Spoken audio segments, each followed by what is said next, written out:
What is up, everybody? We are back with another great episode, especially for those Penn Staters. I think you might know this guy. He's been doing his thing for a while. Just an awesome guy. Wore black and gold for one season. We're going to talk to him. This is Jay York Football. This is Mic'd Up Sports One. Sammy, ring the alarm. Turn up your volume.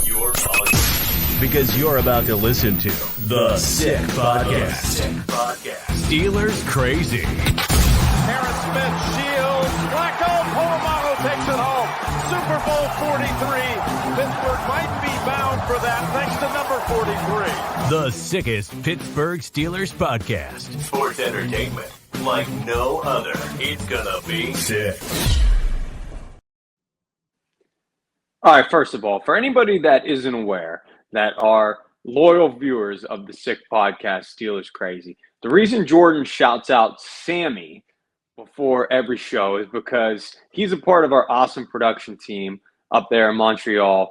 The Sick Podcast, always killing it. However, today, we got to shout out Juliana. Yes. She is the one running the show today. She is driving the bus. So I find it funny. I know it's like tradition at this point, but Sammy, we love you. But today's shout out Juliana. And you know what else I want to shout out before we bring in our special guest? Shopyins.com. That is 2 Z's on there. You see that right there, shopyins.com. Listen, man, it's Wiz Khalifa throughout the first pitch this past week at the Buccos game. It's black and yellow all day. They're black and gold all day. Use our code SICK15, SICK15. You see it right there. 15% off your entire purchase. No minimum purchase necessary. Listen, Steelers season right around the corner. Still support your Buccos in beautiful weather. Head out to the game in absolutely sick clothing, shopyins.com. You see that Y right there? I mean, that's kind of what their detail looks like on their memorabilia, shirts, and more. So make sure you go ahead and check them out. Thanks for checking us out. As Jordan mentioned, we got a Nittany Lion on today's program. This guy is a top 5 receiver of all time in Penn State history in terms of production. I think 3rd last time I checked. Also, of course, was a Pittsburgh Steeler. We're the black and gold. We're excited to bring in none other than Derek Moye. Derek. What's going on, fellas? Thanks for coming on. Absolutely. Thanks for having me out, man. Yeah, for sure. It's an absolute pleasure. Like Jordan said, I know our Nittany Lion fans are absolutely going to eat this up. Probably never get old talking Penn State and just football in general. So let's kind of go back to your journey a little bit, maybe introduce you to some people who might not be as familiar with your game. You're a Pennsylvania guy. You go to Penn State, as I already mentioned. Incredibly productive, absolute beast over there in Happy Valley. You go through all that, and then 2012, ultimately, you don't get drafted. How hard was that for you at first there? Man, it was very hard, to be honest with you. I had thought I was going to actually get drafted.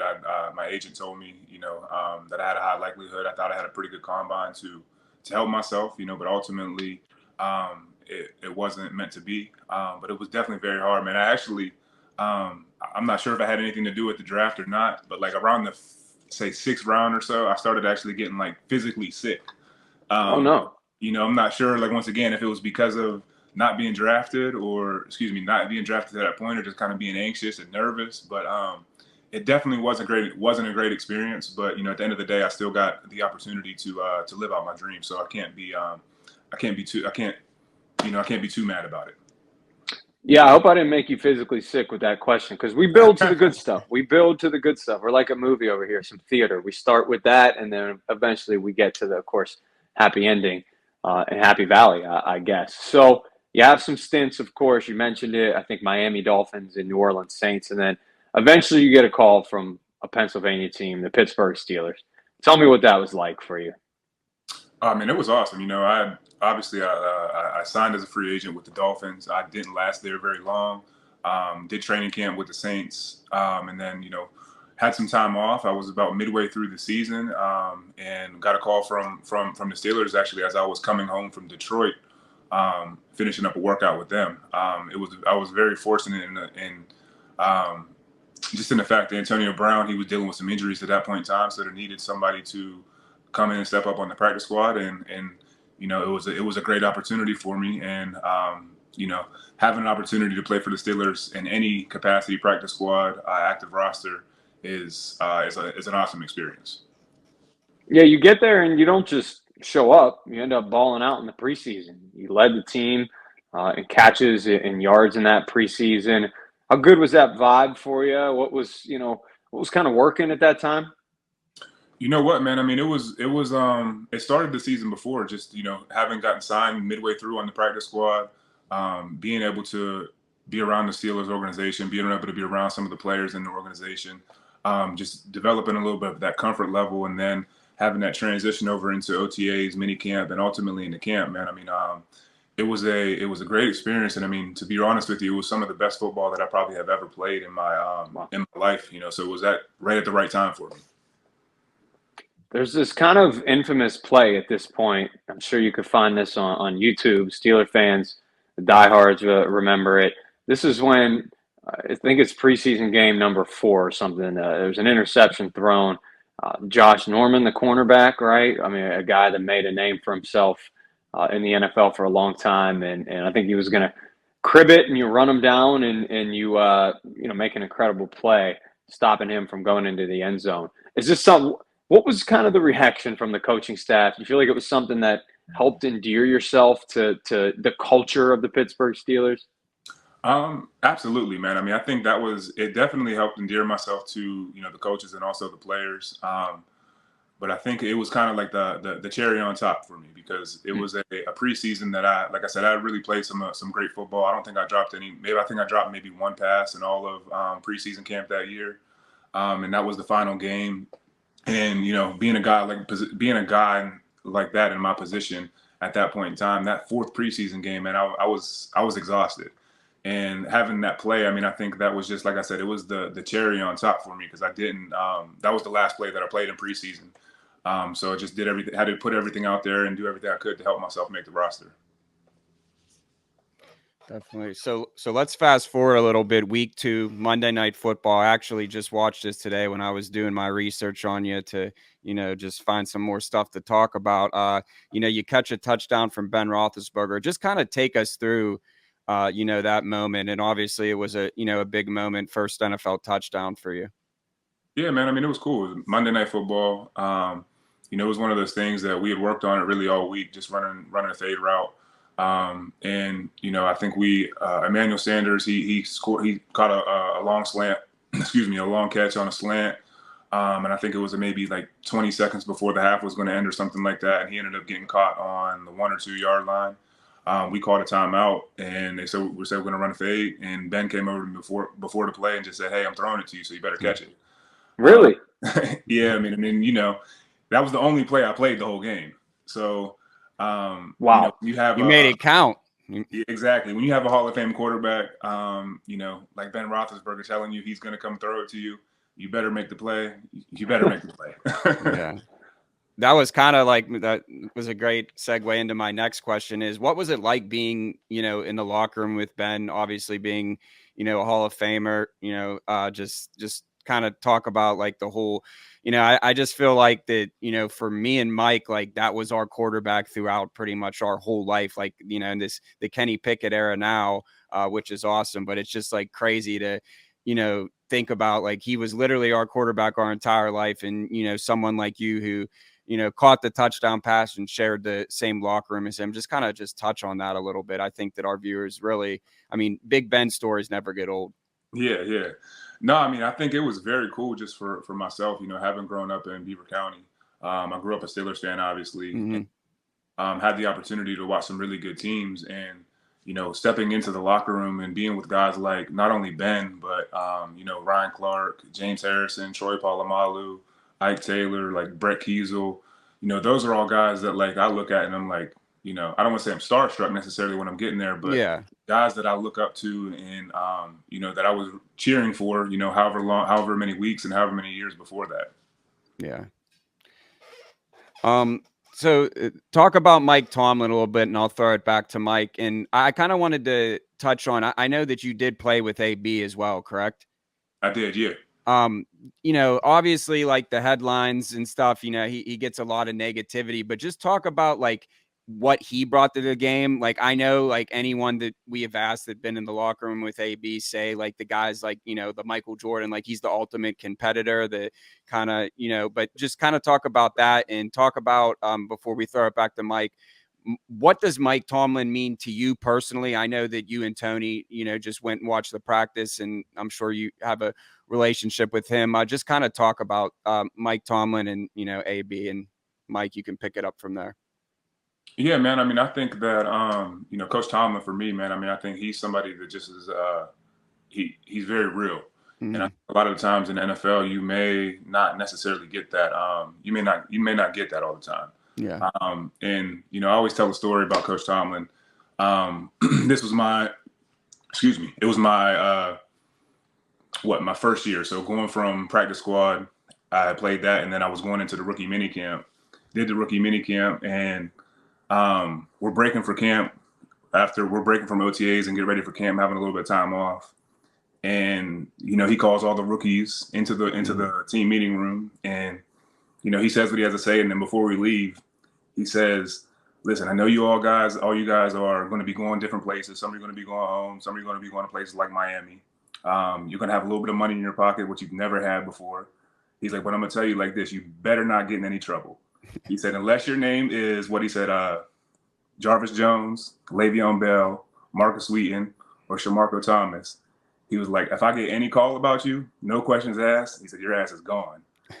And then he said, you know what? And if your name is Jarvis Jones, Le'Veon Bell, Marcus Wheaton, or Shamarko Thomas, he said, you're going to wish your ass was gone. I love that. Wow. And that was one of those things for me. I'm just sitting there like, okay, like, you know what? Like, I knew not to get in trouble, but it's one of those things. It's like it was a great reminder. So I think having somebody like him, just where you always know where you stand. He's a very great communicator and obviously a great coach. So I'm very thankful to have played for him. And to go into AB, I think that's like talking about AB. I think in order to have somebody like AB on the roster, I mean, you have to have somebody who's a great leader and a great communicator like Coach Tomlin is. Because AB, obviously, he's a very, very talented player. But I think just from being around him, like, I don't have anything negative to say at him at all. But I just think that it's one of those things, like, if he does something or says something, it's just like, that's AB. He is who he is. And you know what you're going to get from him, but you also know what you're going to get from him on the field. So I think like having Coach Tomlin, and then I would also give a lot of credit to our receivers coach, Richard Mann, who was around a lot of receivers previously, like Keyshawn Johnson, to where he wasn't a stranger to dealing with a big personality like Antonio Brown, who had a lot of talent as well. All good stuff, Mike. Yeah, interesting. Definitely a big personality. That's for sure, and that came to fruition in the limelight. But obviously, big time game as well. Derek, you still following the Steelers? I'm assuming. Absolutely. In terms of a fan, you would still call yourself, I'd imagine. A lot of former Steelers are like, heck yeah, I'm a fan. Absolutely. For sure. So I want to ask you, of course, just about this current roster and makeup of this team. Obviously, transition period, going from Big Ben, a guy that you caught a touchdown from, to Kenny Pickett, guy I'm sure you're familiar with as well, playing for the rival, though, Pitt Panthers, over here in Western PA, at least relative to Nittany Lions. What are your thoughts on Pickett and the progression of this team? Let me say this. Pitt is not a rival of Penn State. Okay. They're not Ohio State. They're not Michigan. People are trying to bring it back, for these last couple years. Penn Staters, we don't really have a true rivalry game. So, but I don't think we look at Pitt as being a rival. I think they look at it more of us as being a rival. Yeah. I've heard that a lot. Throw that in there real quick. No, man, but I mean, I'm excited about the season. I think that just when you look at the roster on paper, I mean, I think there's a lot of key pieces in key places. It's just, I think that it's going to be tough just with the AFC and then specifically the AFC North. But I think having from a pure receiver standpoint, when you're talking about having George Pickens, obviously in his second year, I mean, I think everyone is expecting some big things from him. The same from Kenny Pickett. Deontay Johnson, I mean, he's somebody who's been heavily criticized, but I personally think he's a very good receiver and is has a lot of potential to have a big year. And, you know, I'm very excited, obviously, about having Allen Robinson as a part of the Steelers. You know, he's a Penn State guy. He was a freshman my senior year. And so I'm very excited about having him be a part of it, not only for his talent and his ability that he brings, but I think, you know, just the mindset, the work ethic, and, you know, just being able to be a pro to have somebody like him have an impact on somebody like George Pickens' career is going to be something that I think is going to be potentially huge for him. What was Allen Robinson like when he walked into that room at Penn State? You're the wily veteran, and he's this freshman, you know, trying to come in and take everybody's spot. But you probably knew pretty quickly this dude was a beast.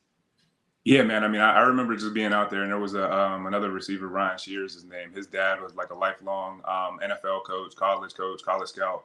And, you know, within like 3 minutes of us being out there for our first, just like wide receiver routes on air type stuff, he looks at me and he just says, man, that kid, he's going to be really good.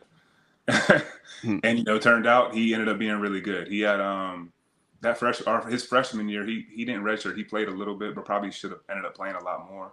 But, you know, obviously his career speaks for itself. I think you can argue that he's the best receiver in Penn State history. And, you know, I think you look at his NFL career, and I mean, I think it also speaks for itself. He hasn't really had, in my eyes, he hasn't really had like a good quarterback to, you know, for him to rely on consistently. So I think him coming here to Pittsburgh with the other weapons that are around him, and then also having Kenny Pickett as a quarterback, I really do think it could be a potentially a big year for him as well. It's high praise coming from, I guess it's this way right here. Another, wow, I can't even figure it out. Another Penn State top receiver of all time that you could argue certainly in that category. Was he still carrying your pads, though? I mean, he's a freshman, you're the senior. You still, I mean, you had to, right? Nah, he wasn't carrying my pads. We didn't really need stuff. We were roommates in camp, though, man. We were roommates in camp. Nice. And I remember he was, I will say this, man, he was good on the video game. He was very good at the video game. Like Madden? It was we were playing college at that time. NCAA. Oh my God, yeah, it's coming back. It's time. Yep. It is coming back. The triple option, man. I used to run the heck out of that. That was so dope. All right, hey, listen, we'll get you out of here on this. Like I said, a lot of Nittany Lions fans, I'm sure, tuning into this. You guys are top 10 pretty much everywhere. I've seen as high as number 5. Is this it? This year? You get over the Ohio State hump, the Michigan hump. I mean, for me, this is a playoff year. You know, I think that's the way I look at it as a fan. You know, I don't have anything to do with it any longer. But when I look at the roster, when I look at the quarterback that we have, I think it's a playoff year. And I feel like if we get to, November, December, and, you know, we aren't in the Big Ten championship, we aren't in the playoffs, then to me, I feel like it'll be a disappointing season. There you have it. From one of the best wide receivers in Penn State history, right there. So. And no rival here on the left side of the state. Yeah, just for what it's understandable. Worth understandable. Well, listen, man, we appreciate having you on. Some great insight, a lot of fun. Always good talking local football in you know, a large capacity from, you know, east side of PA to the west side. So, Derek Moye, thank you so much, man, for joining us here on the Sick Podcast. Steelers Crazy. Absolutely, man. Thanks for having me on. Appreciate you coming on, man. Good times all around. I want to remind everybody, Jordan, that our sponsor, our very proud sponsor, of course, of the Sick Podcast, Steelers Crazy. I can't believe I pointed the wrong way. Now I'm finally pointing the right way. I know how to point at this, though, whenever Juliana brings that up. It is there he is. The number one brand for Pittsburgh sports gear at Y, man. At Y for Yins is just, I love that on the T-shirt. We're going to be rocking it very soon over here. Switching out some of our sick gear for some Shop Yins gear. That's ShopYins with 2Zs.com. Make sure you do us a favor. I know we have a lot of comments in our YouTube section, you know, for each show. Comment on what you're getting. Comment on your favorite piece. You know, we'll review them. We'll write back and say, you know, yeah, this is an awesome piece. And we'll do some giveaways too. You know, comment and let us know if you're interested in getting some of this clothing in terms of a giveaway. We'll enter you guys into raffles. So we want to hear your interest in shoutouts.com. And it's sick 15. There's no, minimum. You can buy one shirt and you still get 15% off. Just type in the code sick 15. It's been another great episode. Again, just very insightful, Derek. And it's just, just the names he was rattling off in that locker room, man, just brings back memories. That's how I can tell we're getting old, because this is just like nostalgic now. Like Big Ben's gone. It's the Kenny Pickett era, and, AB, like the killer. We could have got, oh man, it's a sore subject because there was just so much talent on those Steeler teams, what could have been. But I think that, we could just appreciate greatness and witnessing it. And it's always good to talk, because guess what, Mike? Camp's going to be starting soon, and we're not going to be reminiscing. We're going to be, getting down to the nitty gritty. And like you said, we just want to thank all of our viewers, and we're just going to be getting bigger and better all season, giving you the best Steeler coverage this side of the Allegheny. It has been another great episode of Steeler Crazy, the Sick Podcast. I'm Jay York Football. That's Mic'd Up Sports 1. Juliana, thank you. Good night. We'll see you soon. Bye-bye. And that's a wrap. Hope you don't miss us too much until next time. Follow the Sick Podcast Steelers Crazy on YouTube, Instagram, Facebook, Google Play, and Apple Podcasts.